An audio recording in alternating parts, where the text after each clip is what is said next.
यशोमती मैया के नंद लाला। कौन है आप? मुझे आपसे भय लग रहा है। आप मेरे भैया नहीं हो सकते। सही कहा तूने। जो मेरे विनाश को जन्म दे उस कुल घातिनी से मेरा कोई संबंध नहीं। महाराज, रक्त के संबंध क्रोध की अग्नि में मत झुलसाइए।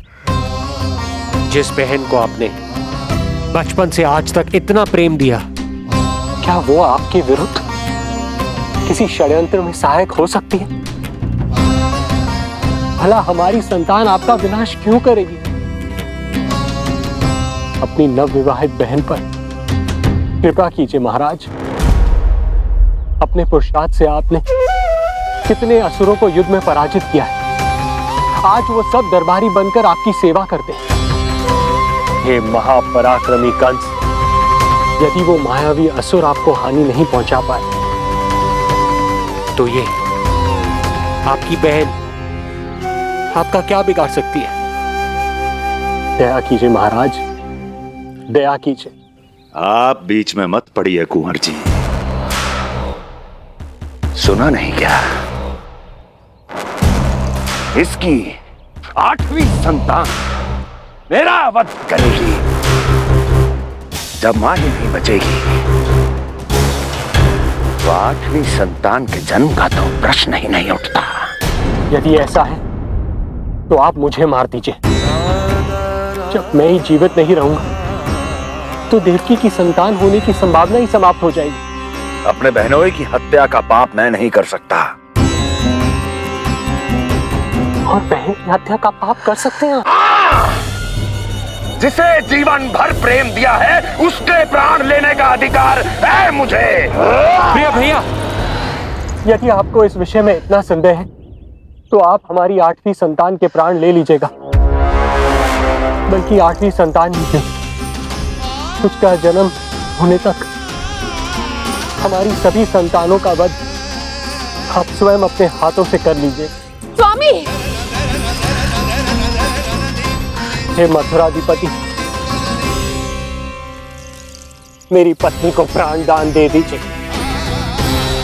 मैं महाराज शूरसेन का पुत्र वसुदेव आपको वचन देता हूं, अपनी 8 संतानों को जन्म लेते ही स्वयं आपके सामने प्रस्तुत करूंगा।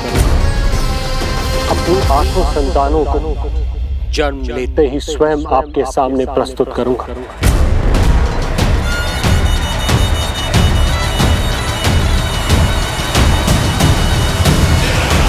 बधाई हो कुंवर जी।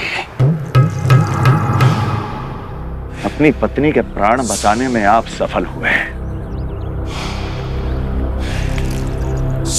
किंतु आपकी संतानें इतनी भाग्यशाली नहीं होंगी। वचन स्मरण रहे।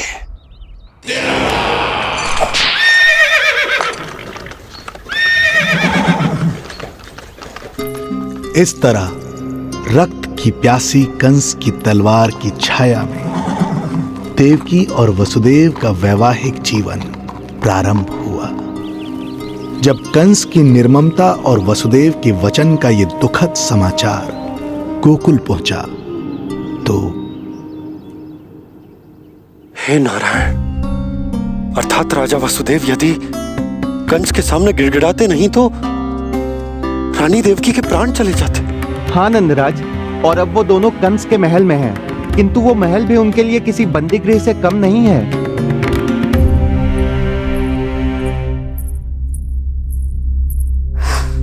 एक भाई अपनी बहन के साथ ऐसा करने की सोच भी कैसे सकता है? मेरा बस चले तो उस दुष्ट कंस को मटके में डाल के घोट के रख दूं, जैसे मलाई घोट के माखन निकाला जाता है।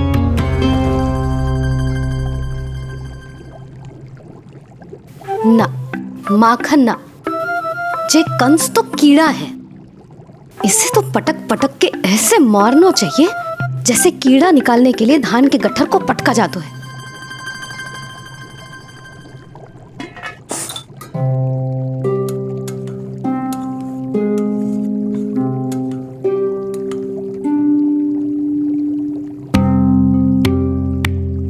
किंतु जब रोहिणी जिज्जी को पता चलेगा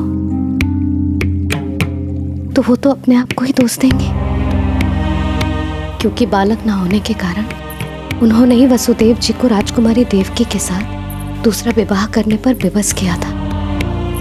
हे ईश्वर,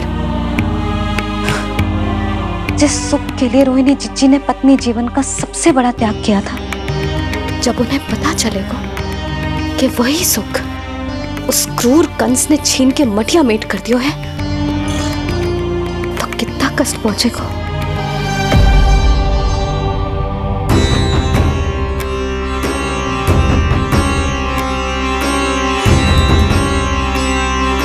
रोहिणी जीजी,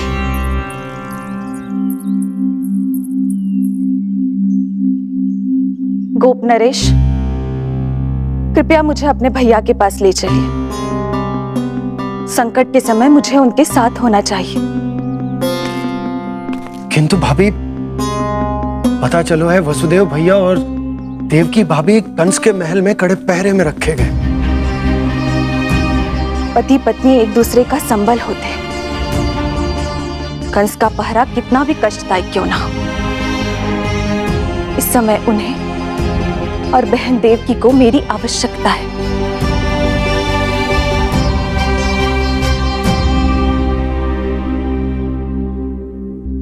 ये मेरी विवशता है कि यादव कुलदीपक होकर भी आपको इस महल में बंदियों की तरह रहना पड़ रहा है, और मैं कुछ कर भी नहीं पा रही। काश आपने मुझसे विवाह ही ना किया होता। तो क्या मैं अपने भाग्य से भाग पाता देवकी? पूर्व जन्म के कर्मों के फल स्वरूप जो हमारी नियति में लिखा है वो तो हमें भोगना ही है। श्री हरि क्या करते हैं, कब और क्यों करते हैं, ये दुख हमारे जीवन में किस उद्देश्य से आए हैं, इन रहस्यों का पता लगा पाना हम मानवों के लिए संभव नहीं है देवकी।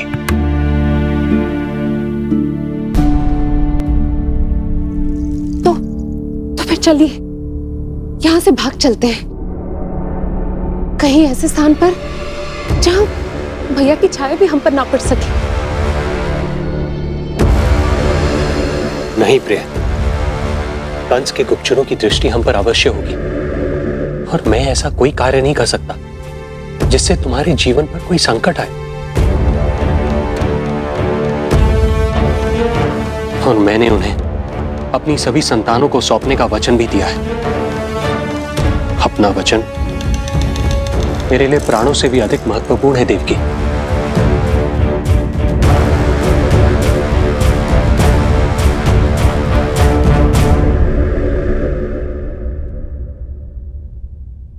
राजन, राजकुमारी, गोकुल से रानी रोहिणी और गोपराज नंद पधारे हैं।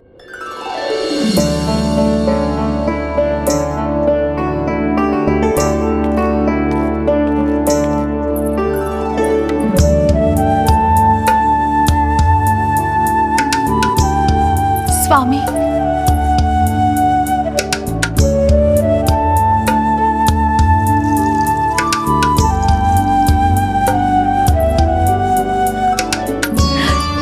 बहन, दीदी,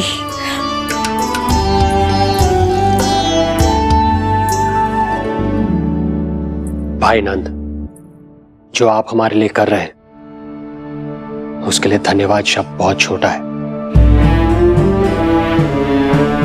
मैं अपने भाग्य को स्वीकार कर चुका हूं। यदि यही श्री नारायण की इच्छा है तो यही सही।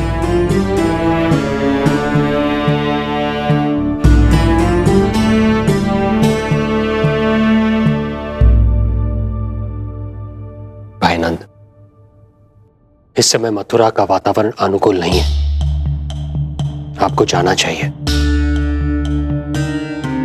यशोदा भाभी भी चिंतित हो रही होंगी, उनसे कहिएगा हम यहां सुरक्षित हैं अभी तक।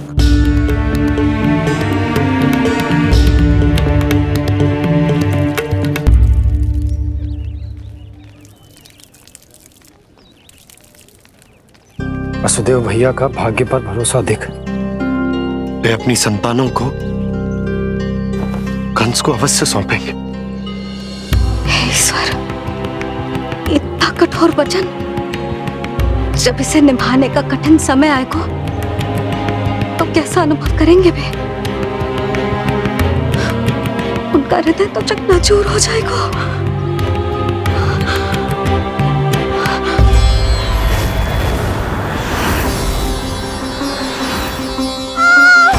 सब्र से सब ठीक हो जाएगा।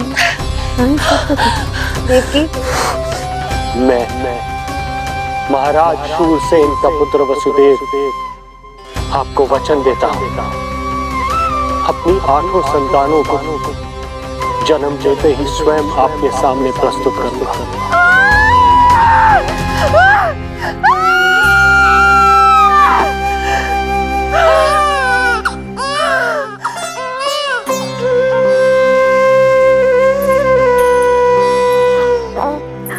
बधाई हो स्वामी, आपको पुत्र रत्न प्राप्त हुआ है।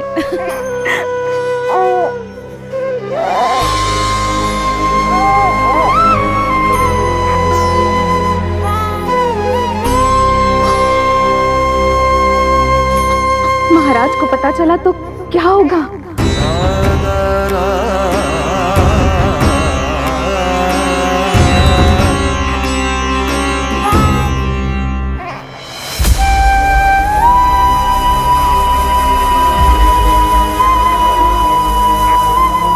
अपने पुत्र को इन हाथों में थामना।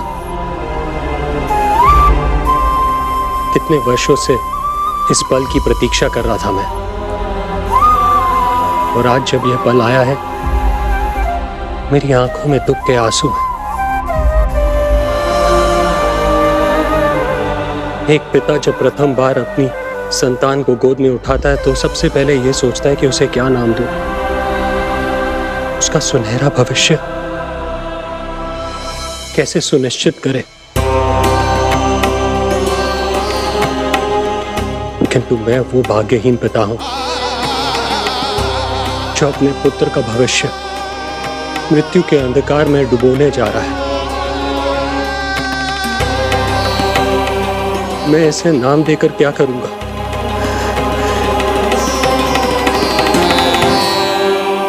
क्या आपके वचन का महत्व आपके पुत्र के प्राणों से अधिक है स्वामी?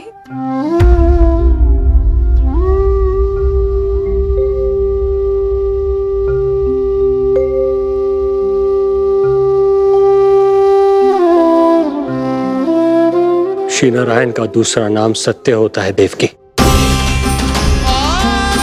तुम ही कहो, मैं श्री नारायण से विमुख कैसे हो जाऊं? मुझे अपना वचन निभाना ही होगा।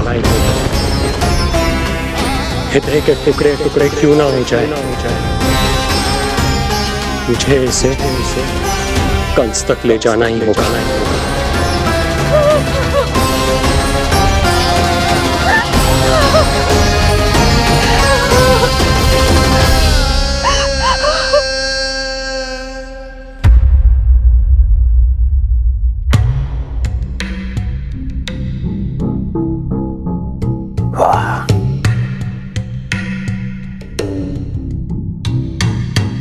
इतना स्वादिष्ट भोजन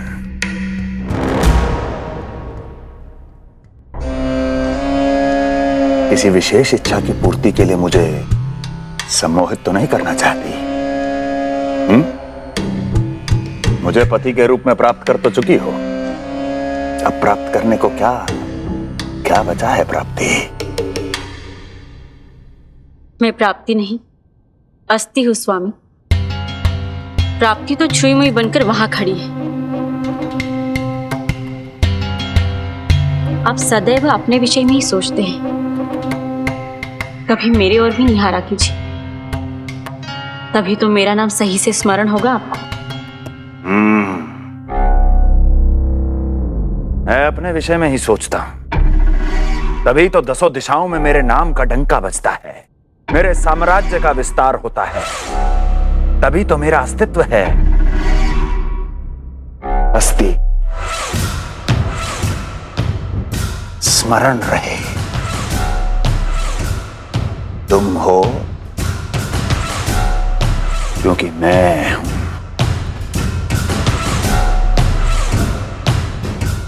वन में यदि सिंह न हो तो उसके आश्रिति पर गीदड़ भी आक्रमण कर देते हैं। सिंह कभी अपने शत्रु को एक क्षण भी जीवित नहीं छोड़ता महाराज। आपने तो छोड़ दिया देवकी को। सिंह नहीं, आप वो गाय हैं जो अपनी कसाई से अथाह प्रेम करती है।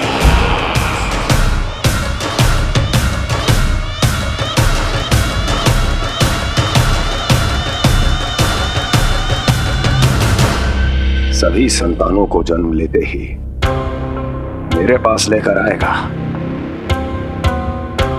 ये वचन दिया है वसुदेव ने मुझे। तो फिर आया क्यों नहीं महाराज? प्रथम शिशु का जन्म तो हो चुका है।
पिछड़े कुल के यादव अपना वचन मिथ्या नहीं होने देते महाराज।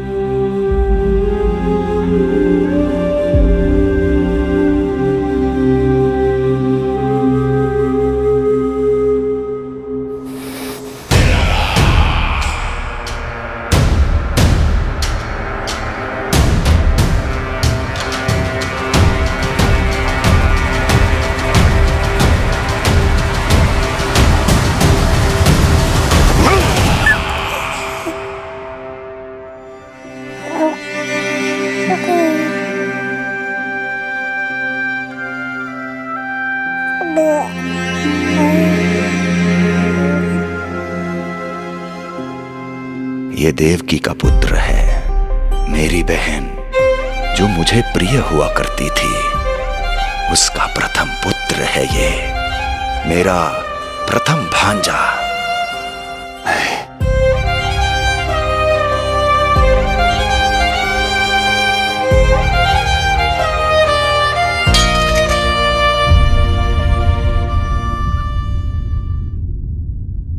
इसे वापस ले जाइए कुंवर जी।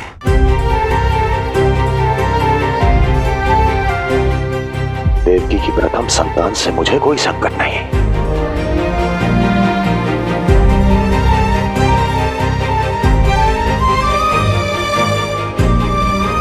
और आपको क्या लगता है कुंवर जी कि मैं कोई राक्षस हूं क्या?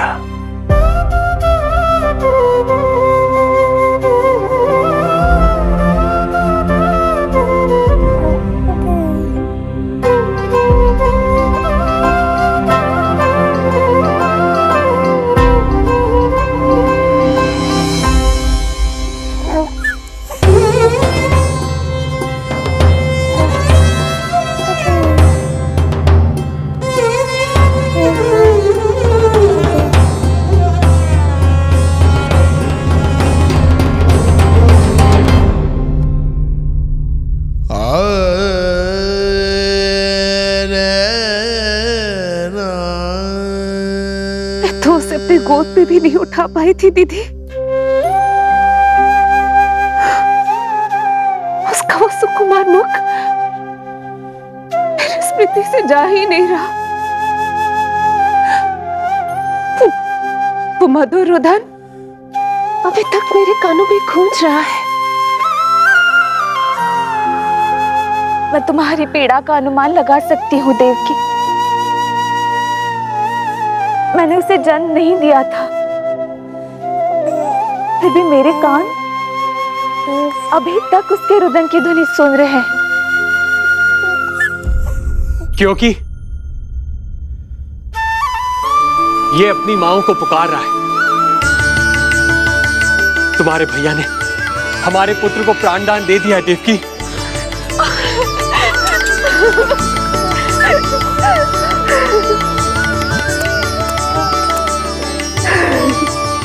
स्वामी, अब अपने पुत्र का नामकरण कीजिए। इसे ऐसा नाम दीजिए कि इसका भविष्य यश और कीर्ति से परिपूर्ण हो।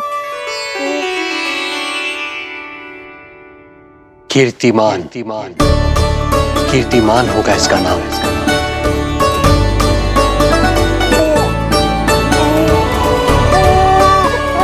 कीर्तिमान।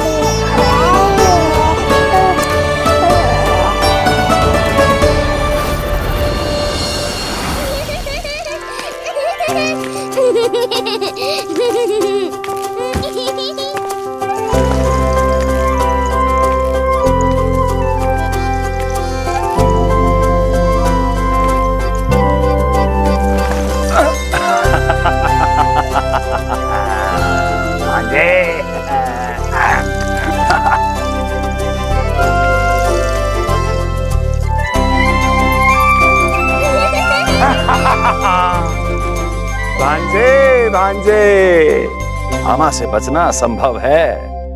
मामा जी, आपकी भुजाओं में कितना बल है, मुझे पीड़ा हो रही है। मेरा दूसरा हाथ पकड़ लीजिए। तुझे पीड़ा हो रही है?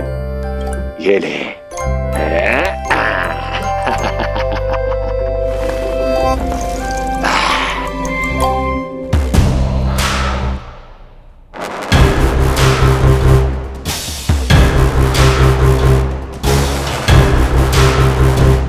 नारायण नारायण। मामा जी मूर्ख बन गए, मामा जी मूर्ख बन गए, मामा जी मूर्ख बन गए। इतना दुस्साहस! जा खेल। अब मामा जो है देवर्षि के साथ मंत्रणा करेंगे। जा खेल।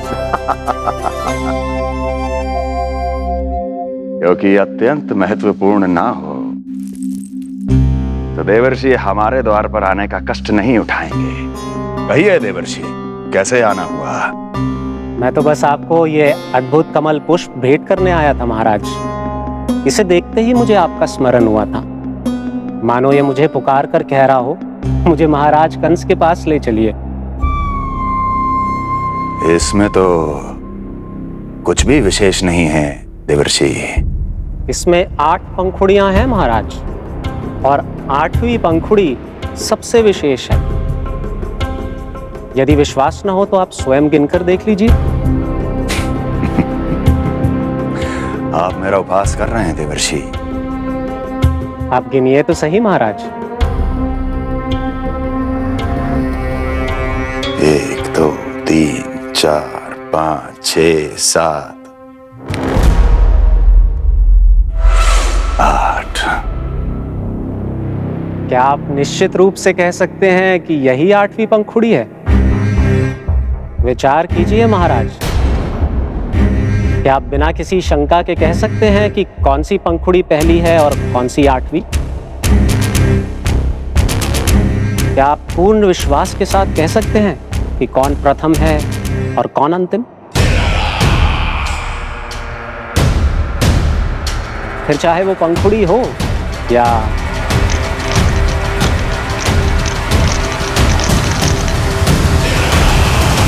सावधान करने के लिए धन्यवाद देवर्षि। कंस के साथ धोखा करने वाले को अति भीषण दंड मिलेगा। भविष्य में ऐसी कल्पना मात्र से ही मेरे शत्रु भय से कांप उठेंगे। मथुरा नरेश, मैं तो मात्र पंखुड़ियों की बात कर रहा था। यदि आपने कुछ और समझ लिया है तो उसका उत्तरदायित्व मेरा नहीं है। नारायण नारायण।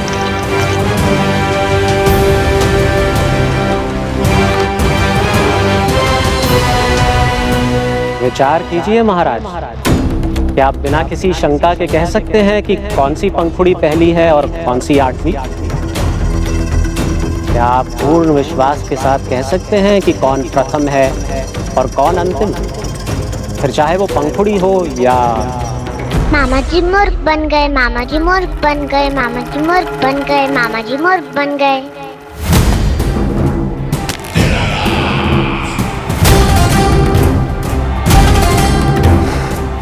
कंस को कोई मूर्ख नहीं बना सकता। कीर्तिमान। जी मामा जी। क्रोध काम लोभ मद मोह मत्सर, क्रोध काम लोभ मद मोह मत्सर, क्रोध काम लोभ। मामा जी मुझे दर्द हो रहा है।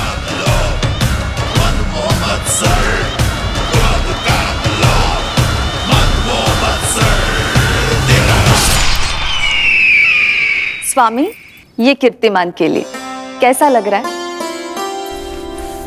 ये लीजिए स्वामी।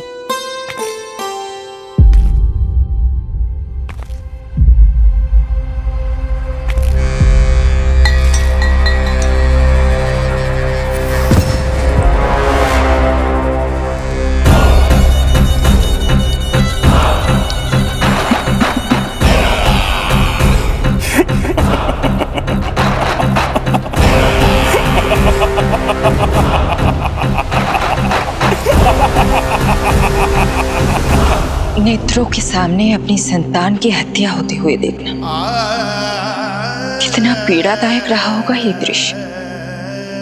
किंतु प्रभु, यदि देवर्षि नारद कंस के हृदय में संदेह का बीज न बोते तो कंस ऐसा कभी नहीं करता।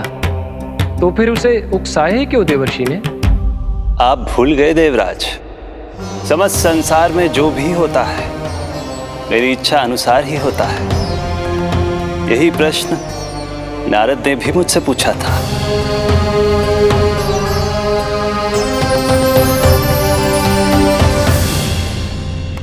नारायण नारायण।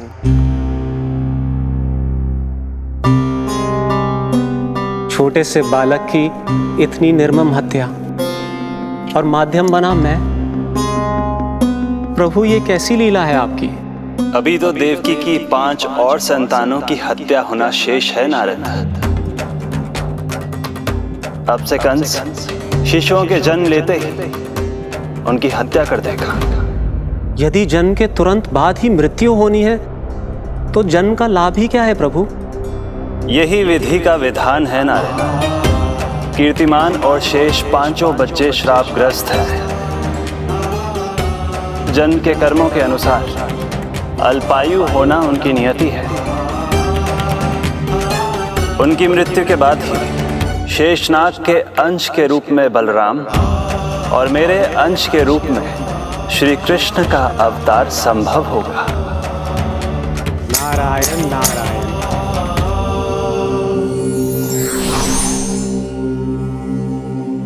देवकी के पुत्र एक के बाद एक जन्म लेते रहे और उनकी हत्या कर कंस अपने पापों की संख्या में वृद्धि करता रहा।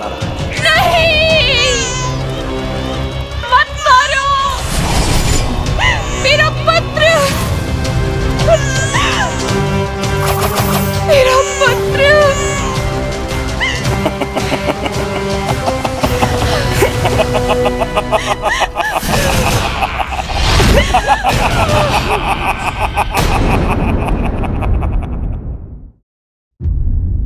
अब उसकी क्रूरता की कथा ऐसे मोड़ पर आ पहुंची जहां से वापसी असंभव है, क्योंकि अभी अभी उसने देवकी के छठे पुत्र का वध कर दिया है। हे प्रभु, कितना दुर्दांत है ये कंस।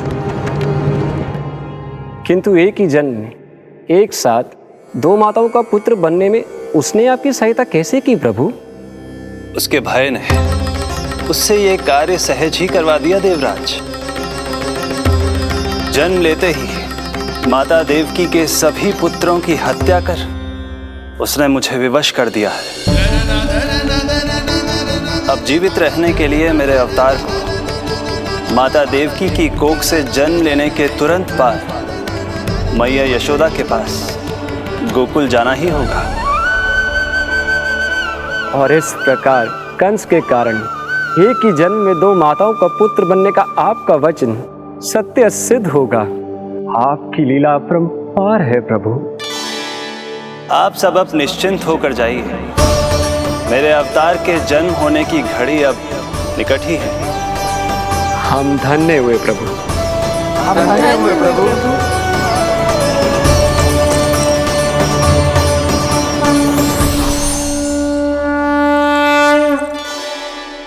मुझे तो अभी से मैया यशोदा के साथ आपको खेलते हुए देखने की उत्सुकता हो रही है। उनकी प्रवृत्ति कितनी निराली है। क्रोध ना करूं तो क्या करूं? देखिए इसकी शैतानी, फिर चला गया सुलक्षणा के बगीचे में फूल खाने। और आपको तो पता है ना सुलक्षणा का, इतनी सी त्रुटि हो जाए पूरे गांव में बखान करने में कोई कमी ना रखती। और जे की अरे जब ग्वालिनों को पता चलेगा तो क्या कहेंगी? यही ना कि जसोदा अपने बच्चे को खाना ना देती, भूखा रखे है। सुनो जी, मैं तो कहती हूँ अब ब्याह करा देते इसका। अब वो ही ध्यान रखेगी इसका। केवल पत्नी सुधार सकती है तुझे। तुम इसके बारे में बात कर रही हो कि मेरे बारे में? नहीं, वैसे सारे गोकुल वाले यही कहते हैं कि हमारे घर पर तुम्हारा ही राज चलता है। हे नारायण, ये परिहास की बात है क्या? मैं इतना दबा के रखती हूँ क्या आपको? यशोदा, हास की बात थी। रामू के कारण मुंह से निकल गई। तुझसे तो मैं बात ही ना करूंगी। कर अपने मन की।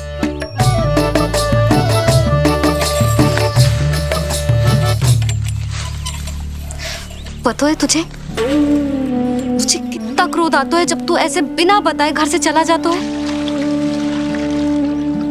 प्रेम है जे मेरा, चिंता है मेरी। तुझे कुछ हो जाए तो अपना लल्ला माना है तुझे।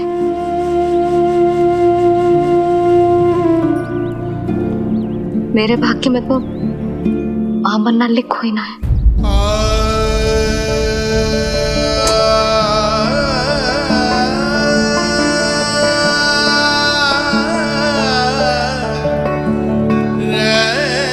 यशोदा,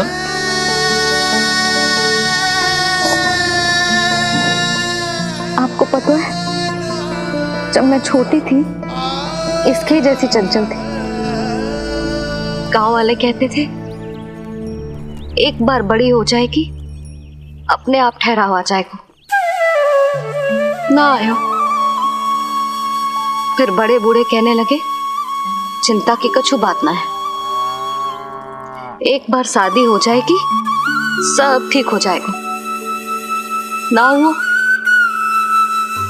फिर सबन ने कही एक बार बालक हो जाने दो, गोद भर जाएगी अपने आप परिपक्व हो जाएगी। पर गोद तो भरी ना मेरी। बालक तो हुआ ही ना।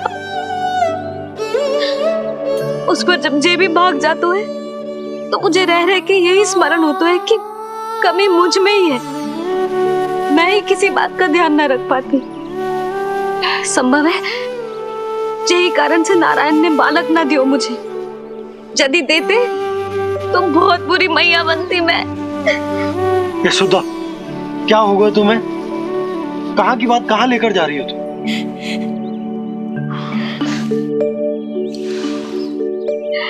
बालक अवश्य होगा हमें, और बहुत अच्छी मैया बनोगी तुम। बस नारायण सही समय की प्रतीक्षा कर रहे हैं। मेरी तो ना सुन रहे बे। आप ही कह दियो उनसे, अब और प्रतीक्षा ना होगी मुझसे।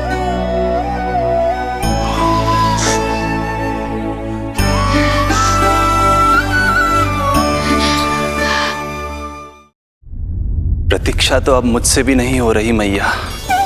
तो फिर मैया की इच्छा पूरी कीजिए प्रभु। जिस क्षण की प्रतीक्षा मुझे इतने वर्षों से थी, बस अब वो निकट है। किंतु प्रभु, आपको तो माता देवकी का 8वां पुत्र बनकर जन्म लेना है, तो फिर 7वां पुत्र? धीरज रखिए, धीरज। आपको तो ज्ञात ही है, मेरे यहां देर है, अंधेर नहीं। मैं यहाँ तुम दोनों पर आश्रित हूँ यशोदा। भोजन, सुरक्षा, परिवार का अपनापन सब कुछ दिया है तुमने मुझे, किंतु मेरा दुख मुझे एक क्षण भी चैन लेने नहीं देता। मेरे स्वामी और बहन देवकी कितने ही वर्षों से कंस की काल कोठरी में बंदी है। दिन रात नियति के शाप को सहन करने के अतिरिक्त और कोई उपाय नहीं है उनके पास। ऐसे में मैं सुख की सांस कैसे लूं? कीर्तिमान की हत्या के बाद मेरी सुरक्षा के लिए मेरे स्वामी ने मुझे यहाँ भिजवा दिया, चुपचाप। किंतु मेरा हृदय तो वही छूट गया यशोदा। इससे तो अच्छा होता कि मैं भी उसी कारागार में होती, मेरे स्वामी और बहन देवकी का दुख तो साझा कर पाती। अपनी 6 संतानों को कंस के हाथों मृत्यु के गोद में जाते देखा है उन्होंने। अब तो मुझे उस क्षण की कल्पना से भी डर लगने लगा है, जब देवकी अपने 7वें पुत्र को अपने गर्भ में धारण करेगी। भय से भविष्य नहीं टलता, होनी होकर ही रहती है। समय बीता और देवकी के गर्भ में 7वें पुत्र का आगमन हुआ।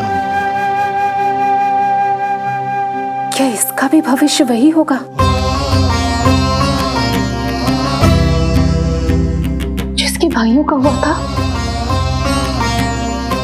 इस बंदी गृह की दीवारें, प्रत्येक ईंट, प्रत्येक पत्थर, यहां तक कि यहां की वायु भी उस कंस की बंदी है। अब तक तो उसे सूचना भी मिल चुकी होगी। वो निर्दयी, क्रूर प्रतीक्षा कर रहा होगा कि कब तुम्हें प्रसव हो और कब उसकी तलवार हमारे नन्हे शिशु, हमारी 7वीं संतान का रक्त पिए।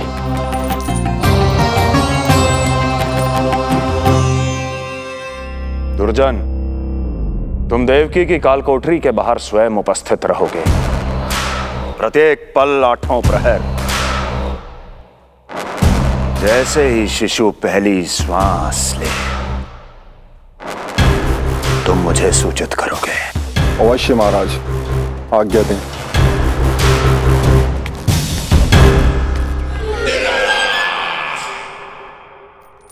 कुछ कीजिए स्वामी, कुछ कीजिए। मैं नहीं चाहती कि ये अपनी प्रथम श्वास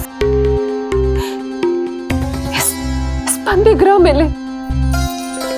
देवकी, विवशता से मेरा कलेजा भी फटा जा रहा है, किंतु इस काल कोठरी में बंद मैं कर ही क्या सकता हूं? किंतु इस सृष्टि के पालनहार, जगत के नियंता श्री हरि तो कर सकते हैं, तो फिर क्यों नहीं करते वो कुछ ऐसा कि कम से कम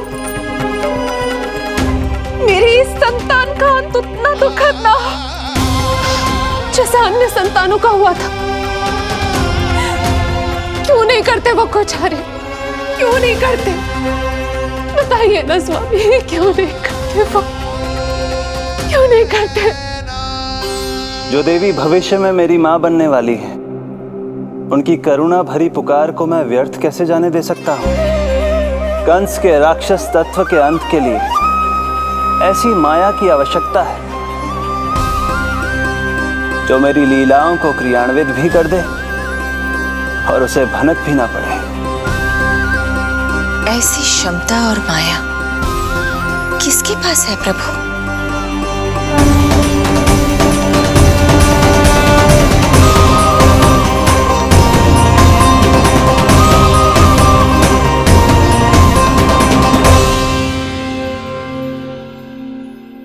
ओम नमो आकर्षिणी ज्वाला मालिनी, ओम नमो भगवती क्लेशनाशिनी।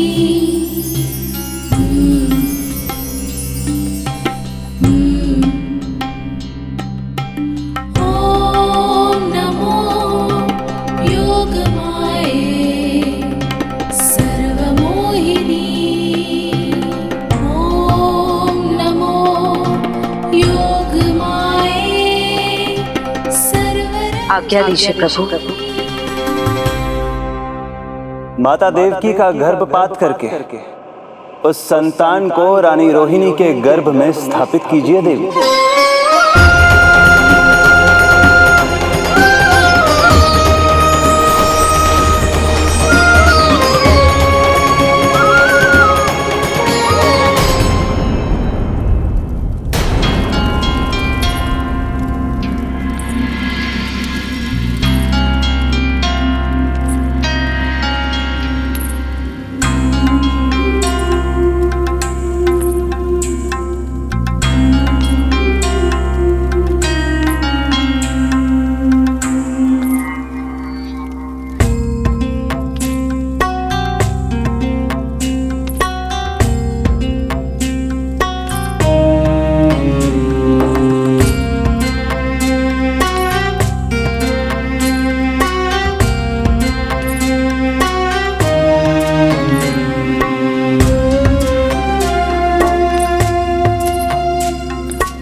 लो जिज्जी, संभालो अपने लल्ला को।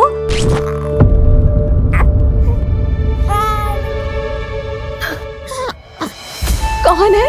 हाँ, गोकुल का राजकुमार है।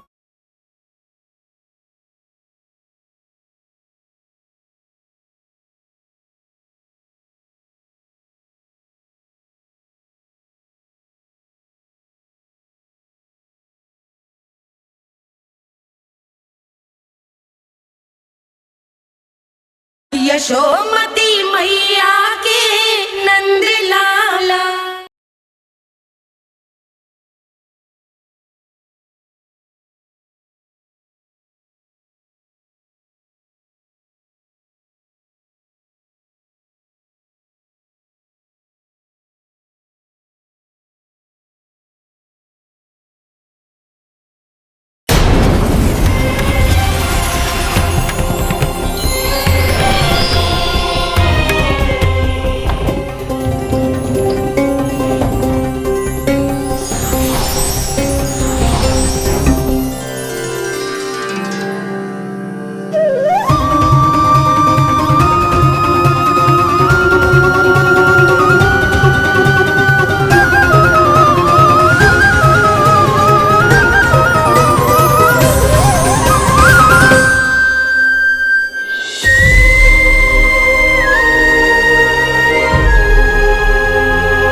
योग माया ने अपना कार्य पूर्ण किया। सुबह सूर्य की रश्मियां देवी रोहिणी को ऐसा संदेश सुनाएंगी जिसे सुनकर वो प्रसन्नता से झूम उठेंगी।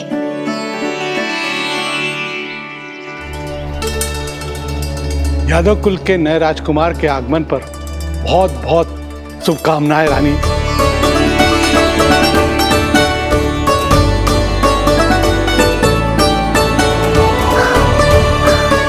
यशोदा, मैं माँ बनने वाली हूँ। यशोदा, सुना तुमने? चिच्ची, मैं माँ बनने वाली हूँ।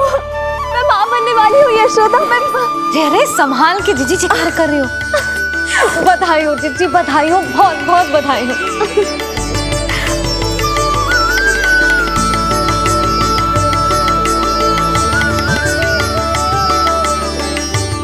विधि का विधान भी विचित्र होता है। रोहिणी, जिनका ये पुत्र नहीं है, वो प्रसन्न है, किंतु देवकी, जिनका ये पुत्र है, वो व्याकुल है।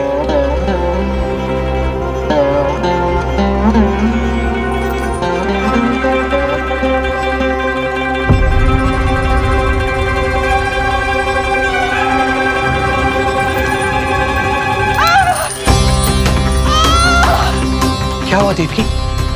तुम ठीक तो हो? स्वामी, स्वामी मेरा पुत्र, स्वामी हमारा पुत्र चला गया। स्वामी, हमारा पुत्र चला गया। धीरज धरो देवकी, संभव है यही श्री हरि की इच्छा हो। किंतु मैंने उनसे ये तो नहीं मांगा था ना स्वामी। मैंने कहा था हमारा पुत्र यहाँ श्वास न ले। इसका ये अर्थ नहीं था। क्यों किया नारायण ने ऐसा? क्यों किया?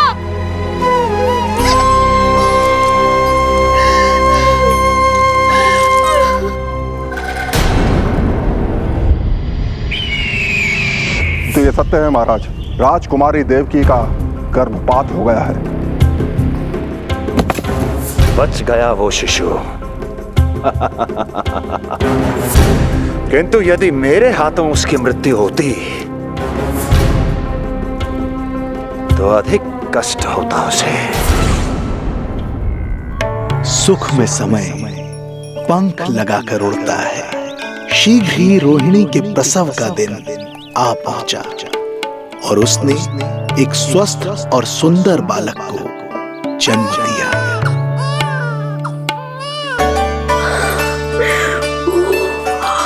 लो जिज्जी, संभालो अपने लल्ला को, जी भर के निहार लो इसे।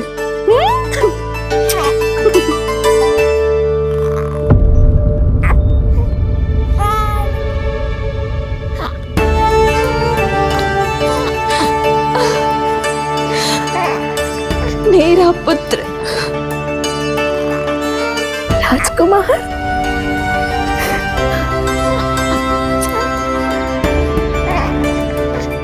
अच्छा जीजी, मैं तनिक इनको भी सूचना देकर आती हूँ। वसुदेव भैया तक भी तुझे शुभ समाचार पहुंचानो है। राजकुमार कौन है? हाँ, गोकुल का राजकुमार है। हाँ,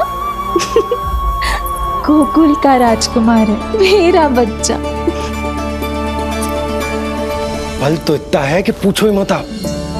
एक बार उंगली पकड़ लेना तो उसके बाद छुड़ाना अत्यंत कठिन हो जाता है। और दृष्टि ऐसी कि एक बार में मन मोह ले। भगवान श्री राम की भांति सबको प्रसन्न रखता है। बस तो फिर उसका नाम बल राम रखना। तो फिर उसका नाम बल राम रखना। देवकी, बधाई हो, तुम छोटी मां बन गई। भैया, आप दोनों कछु चिंता न करियो। बलराम का लालन पालन मेरा उत्तरदायित्व है। उसे कछु कमी ना होने दूंगा मैं।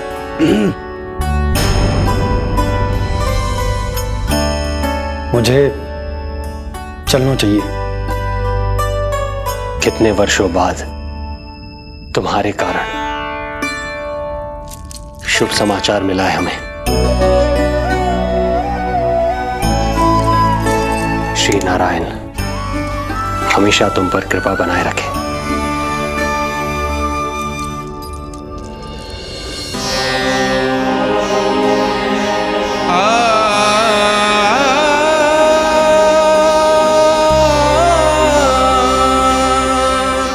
आपको बहुत बहुत बधाई हो स्वामी।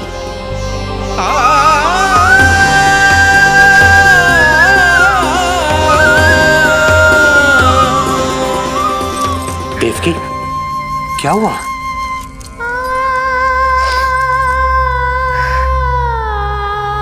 कुछ नहीं। रोहिणी दीदी ने आपको वो सुख दे दिया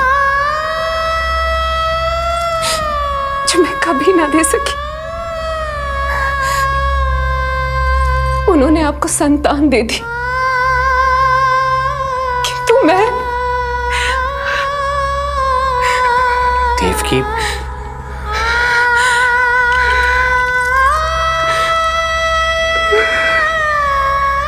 इस समय जो व्यथा माता देवकी की है वही पीड़ा माता यशोदा की भी है।